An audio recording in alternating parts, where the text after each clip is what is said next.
Fit-tielet kwarta din is-sena żieda fir-rata tal-impjiegi fost dawk f'etajiet ta' bejn 20 u l-64 sena f'pajjiżna kienet l-akbar waħda mill-pajjiżi kollha fl-Unjoni Ewropea skont l-aħħar ċifri ppubblikati mill-Uffiċċju tal-Istatistika Ewropea il-Eurostat. Waqt ir-rata ta' Malta rreġistrat żieda ta' 1.4%, il-medja fl-Unjoni Ewropea kienet biss ta' 0.1 jew 14-il darba inqas minn dik tagħna. It-tieni l-akbar tkabbir fir-rata kien fir-Rumanija iżda b'0.6% iżjed din wkoll inqas minn nofs ir-rata ta' Malta.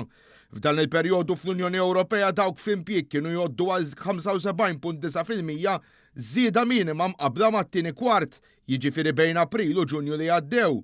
Dan meta ma' 3 miljun persuna fil-pajjiżi kollha Ewropej ta' bejn il-15 u l-74 sena sabu impjieg waqt li 6.7 miljun għadhom qiegħda.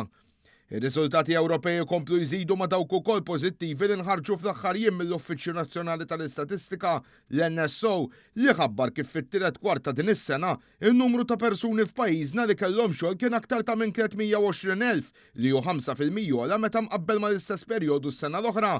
Minn barrek sar magħruf ukoll li s-salarju bażiku medju fix-xahar tal-impjegati kien ivarja minn 1,200 euro f'xogħlijiet elementari għal 3,000 euro fost dawk fil-livelli maniġerjali. Jirriżulta li fost il-persuni li qed jaħdmu 38.1% għandhom livell ta' edukazzjoni terzjarja. Sa Settembru l-qatt f'pajjiżna baqa' fl-inqas livelli storiċi ta' 3.1%, kważi 44% ta' dawk li ma kinux attivi fis-suq tax-xogħol, ir-raġuni ewlenija tagħhom kienet għax laħqu l-età tal-irtirar jew għażlu li jirtiraw qabel iż-żmien.